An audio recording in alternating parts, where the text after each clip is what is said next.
Assalamualaikum warahmatullahi wabarakatuh. Perkenalkan, nama saya Laila Sifasari Ardiansyah dari kelas 11 AKL 2 nomor absen 22.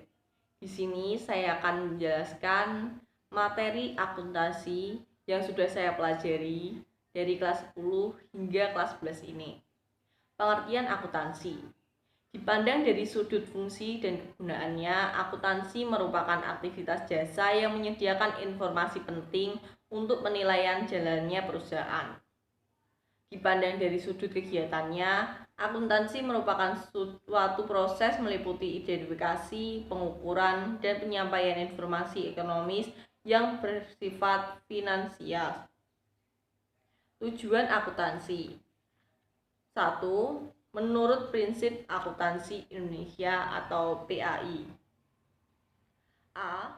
Memberi informasi keuangan yang bisa dipercayai mengenai sumber ekonomi, kewajiban, dan modal.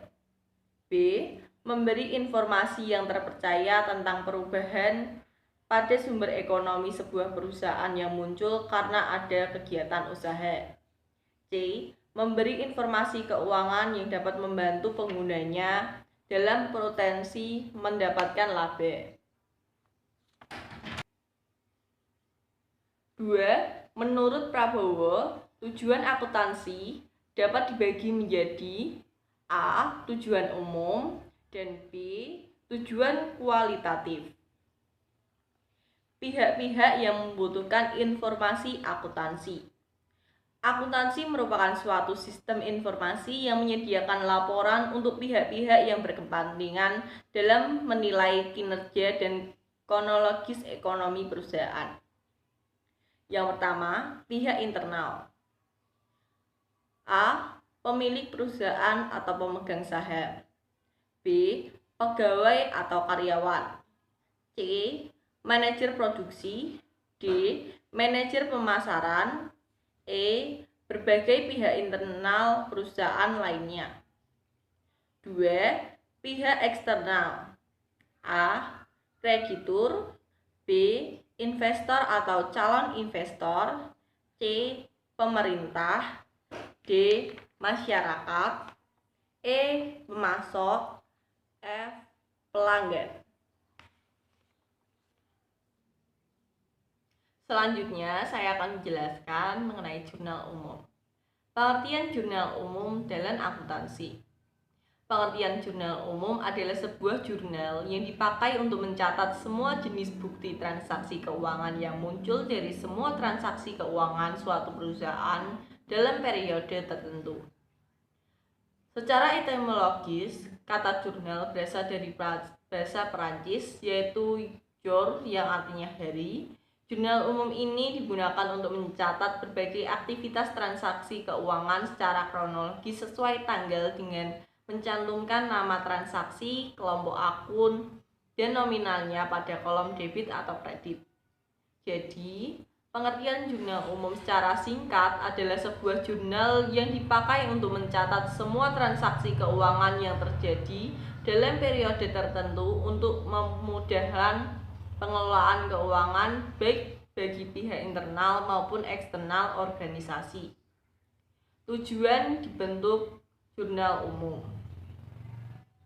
Setelah memahami definisinya, tentunya kita juga harus mengerti apa tujuan dibuatnya General Ledger tersebut. Dengan adanya General Ledger, maka kita dapat mengidentifikasi dan melakukan hal-hal yang berhubungan dengan transaksi keuangan.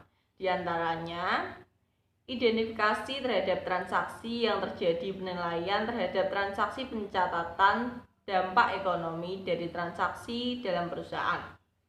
Selain itu, membuat General Ledger juga bertujuan untuk mempermudah proses pemindahan dampak transaksi yang terjadi ke dalam sebuah akun sesuai transaksi.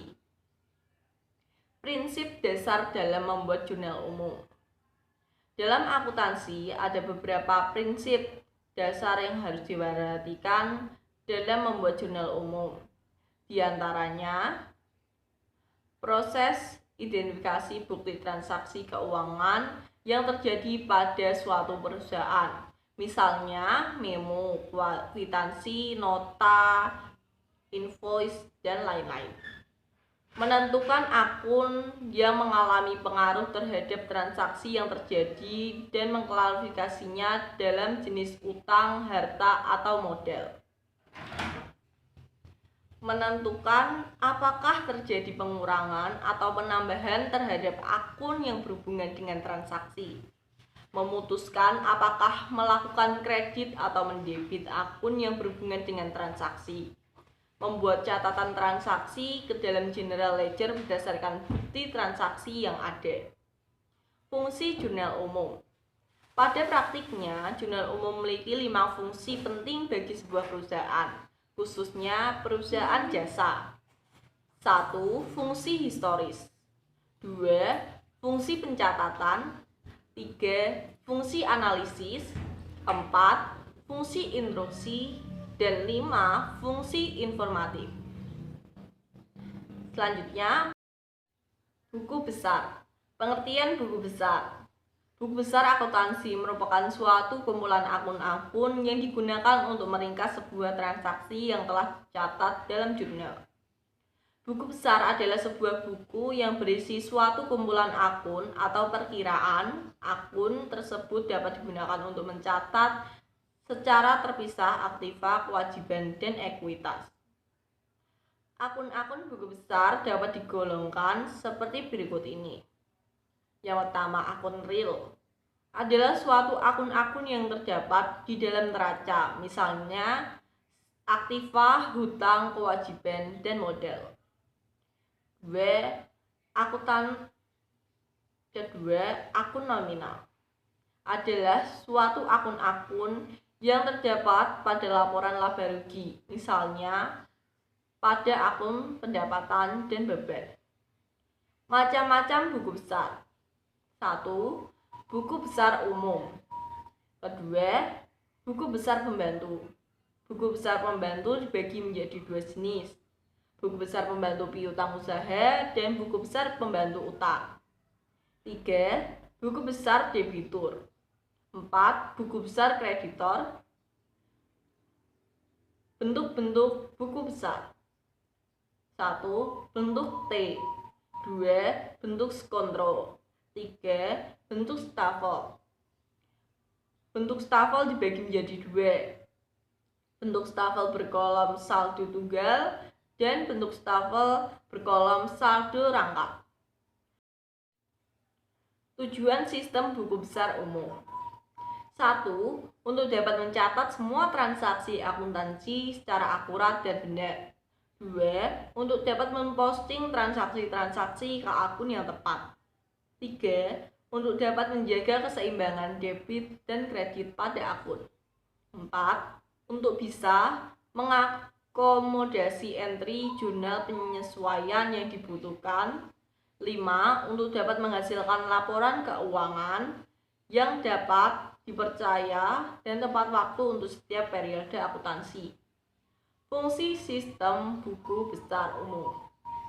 1. Untuk bisa mengumpulkan data transaksi. 2. Untuk dapat mengklasifikasikan dan mengkodekan data transaksi secara akun serta akun. 3. Untuk memvalidasikan suatu transaksi yang terkumpul.